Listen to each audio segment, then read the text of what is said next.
नाज़रीन आदाब, अली वारसी एक मरतबा फिर नया दौर के प्लेटफॉर्म से आपके सामने हाजिर है और आज भी हमारे पास 3 ही खबरें हैं। लेकिन आज हमारे पास खबरें जो हैं वो ज़रा इंटरनेशनल स्टैंडर्ड की हैं। हमारा भी स्टैंडर्ड है इंटरनेशनल।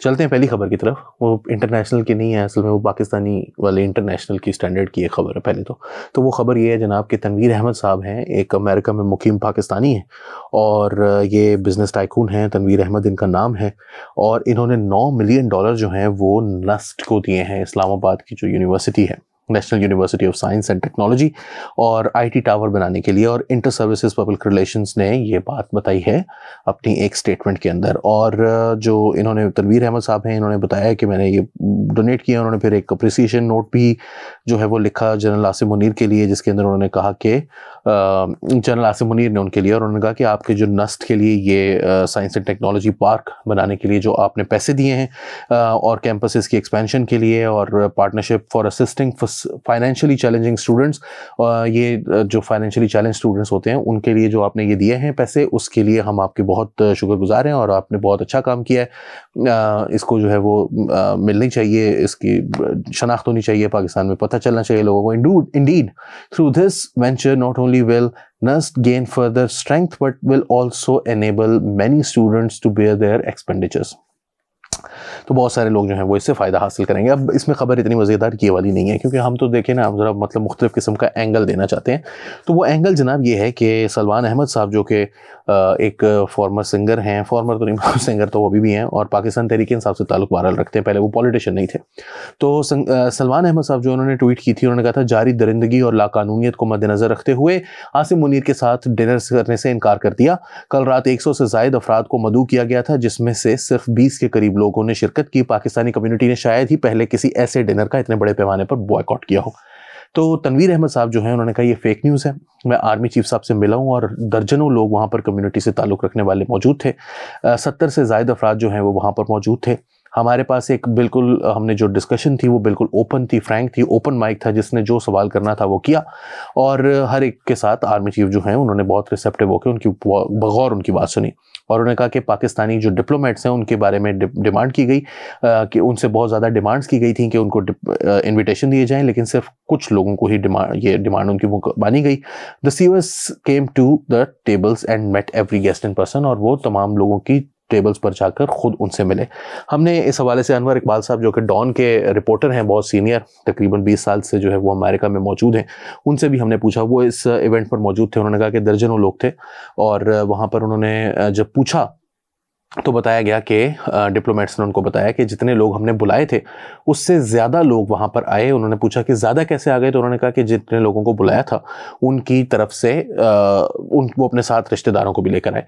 अच्छा, अब 6 लोगों का उन्होंने बताया कि बाहर प्रोटेस्ट किया उन्होंने, मगर इससे ज़्यादा लोग नहीं थे।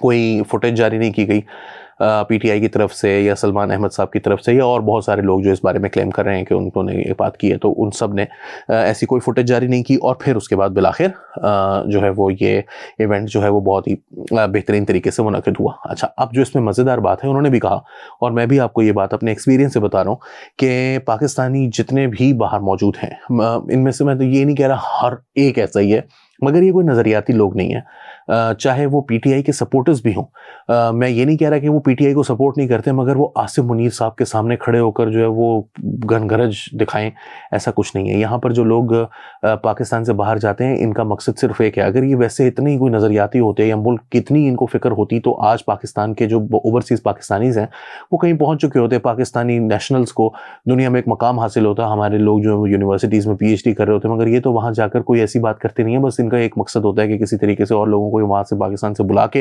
अपना सारा पिंड जो है वो वहाँ पर, अपना सारी बरादरी को वहाँ पर भर लिया जाए, जनरली जो असूल होता है। और फिर ये लोग इमरान खान के सपोर्टर्स होते हुए भी आर्मी चीफ के साथ तस्वीर खिंचवाना जो है वो इनके लिए ज़्यादा बड़ी सादत के बाइस होगा, बजाय इसके कि वो इमरान खान साहब के लिए आवाज़ उठाए। मैं ये नहीं कह रहा इमरान खान साहब के साथ ज़्यादती नहीं हो रही या उनके सपोर्टर्स नहीं हैं, सपोर्टर्स हैं, मगर वो इतने मतलब आला गैरत का मुजाहरा जो है वो वाला सिचुएशन नहीं है। They are supporters but they are never going to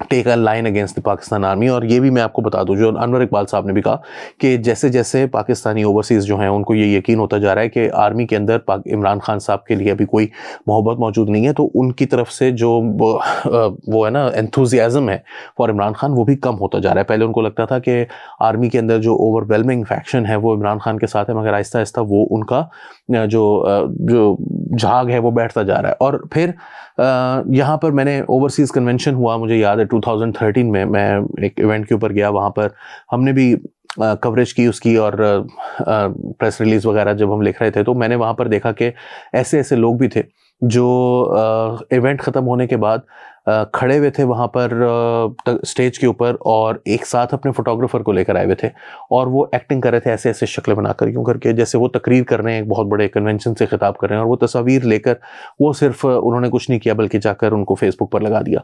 और शहबाज शरीफ साहब उस वक्त चीफ मिनिस्टर थे पंजाब के, तो उनके साथ वहाँ पर लोग फिर रहे थे, खाना वाना था, तो उनके साथ वो जगह जगह मुख्तलिफ लोगों के साथ जाकर उन्होंने तस्वीरें बनवाई।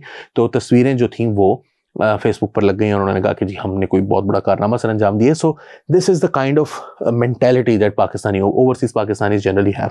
तो ऐसा कोई वाकया नहीं हुआ, और ये फेक न्यूज़ थी। तनवीर अहमद साहब ने भी जो है वो सूफी साल को उन्होंने कहा कि ऐसा कुछ नहीं हुआ, ये बिल्कुल एक झूठ है। और अनवर इकबाल साहब ने भी कंफर्म किया, मैं भी आपको बता रहा हूँ, मेरे भी जानने वाले हैं जो बाहर से आते हैं और वो अगर लोगों को दिखा रहे होते हैं कि देखो ये मेरी फलाने बंदे के साथ तस्वीर है, और मैं बिल्कुल उनसे इंप्रेस नहीं हुआ, उनको कुछ नहीं आता था, कुछ नहीं पता था, मैं बहुत जानता हूँ, but they take those pictures and they post those on their Facebook pages because वो अपनी कम्युनिटी को ये बताना चाहते हैं कि they are some big shot back in US। तो खैर अल्लाह इनको हिदायत दे।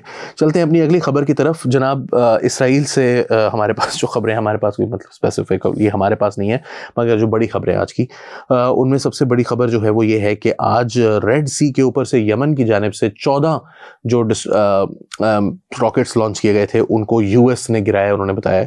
और इसके अलावा 2 अफराद जो हैं वो 2 सोल्जर्स इसराइली जो हैं वो ज़ख्मी हुए हैं, और एक जो है वो मर गया है।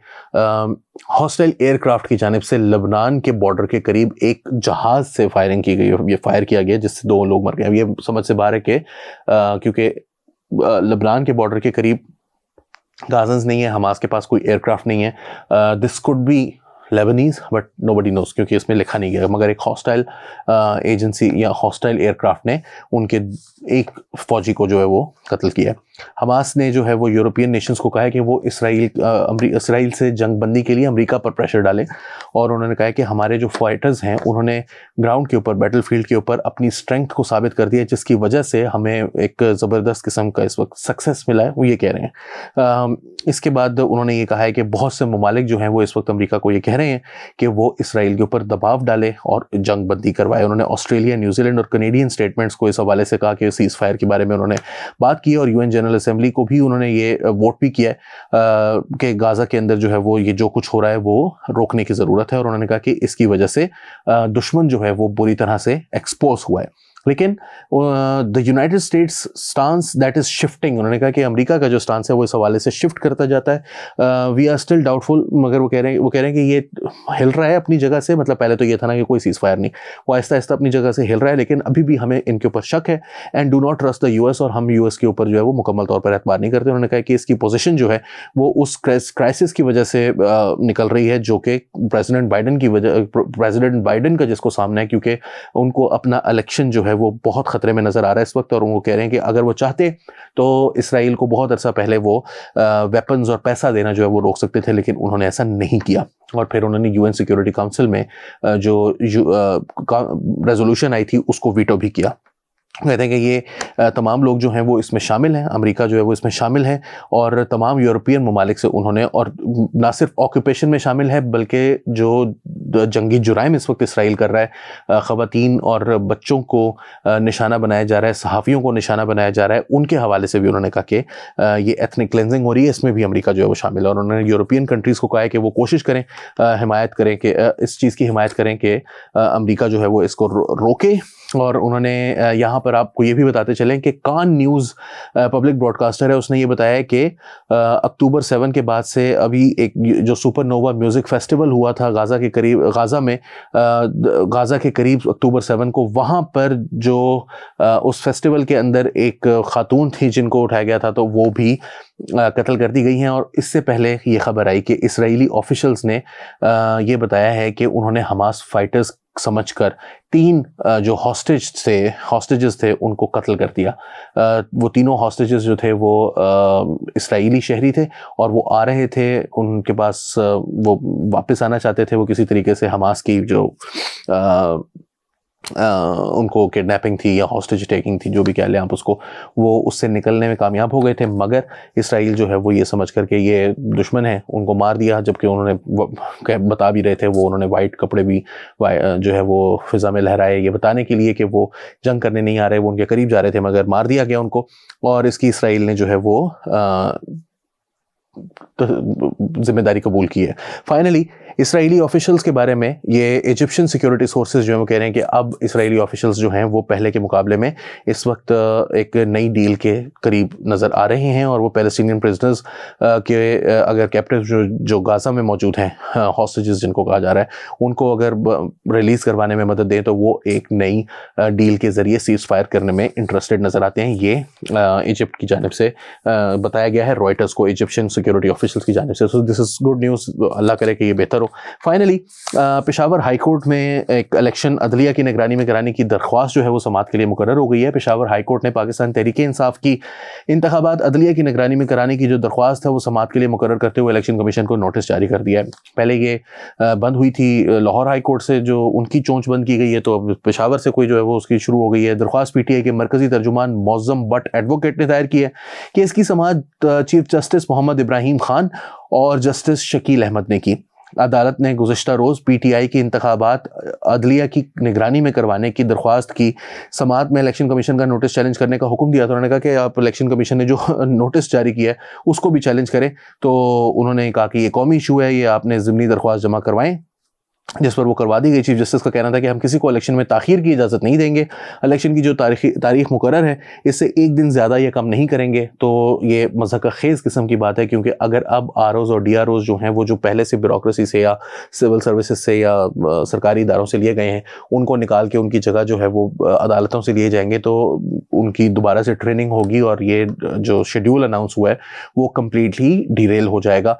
तो ये एक और जो है वो कोशिश है, हम इसको समझते हैं, जैसे बहुत सारी कोशिशें आजकल हो रही हैं इलेक्शन को मुलतवी करवाने की, मगर ये कहीं और से नहीं हो रही। ये बंदा जो है ये पाकिस्तान तहरीके इंसाफ का मरकजी तर्जुमान है, ठीक है, मौज़म बट एडवोकेट इसका नाम है। और जो पहले वाला बंदा था उमैर न्याजी, उसका जो केस लड़ा है वो लड़ा है जनाब अबूज़र सलमान न्याजी ने। और अबूज़र सलमान न्याजी साहब जो हैं ये चीफ जस्टिस साबिक जो हैं गुलजार अहमद साहब, उनके दामाद हैं। और अबूज़र सलमान न्याजी ने उमैर न्याजी जिनका केस लड़ा है, उमैर न्याजी साहब जो हैं वो पाकिस्तान इंसाफ लॉयर्स विंग के सदर हैं।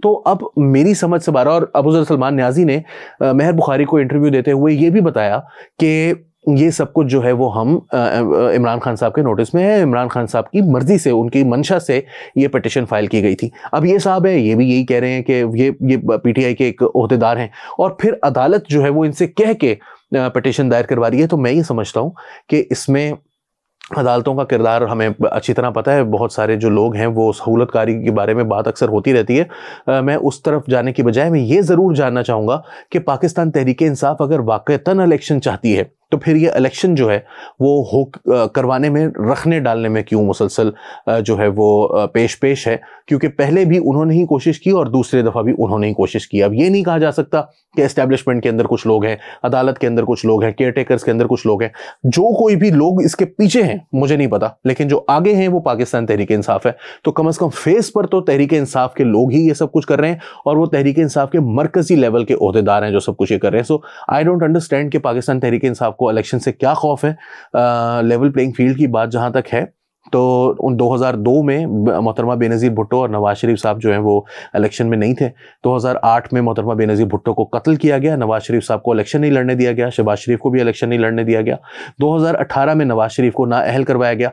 तो 2023 का इंतखाब जो है वो तकरीबन उतना ही काबिले एतबार होगा या मोतबर होगा जितना 2018 का इलेक्शन था। तो 2018 के इलेक्शन को भी किसी ने मोतबर नहीं माना, इसको भी कोई नहीं मानेगा, तो कोई क़यामत नहीं आ जाएगी। इलेक्शन होना बहुत ज़रूरी है, ये आईनी ज़रूरत है। इमरान खान साहब अपने कर्मों का जो भुगतान भुगत रहे हैं, इसमें इलेक्शन को कोई हम ये नहीं कह सकते भाई क्योंकि बहुत पॉपुलर हैं तो लिहाजा इनको 7 खून माफ़ है, ये 2-4 बंदे कत्ल भी कर दें कुछ नहीं होता, ऐसा नहीं है। अगर आपने कोई गलती की है, तोशाखाना की घड़ियां जो हैं वो गलत पैसों से बेच के आपने बताया नहीं है कि कितने पैसों की है, तो इसमें कोई आपको रोक नहीं सकता, इसमें कोई आपको मदद नहीं कर सकता।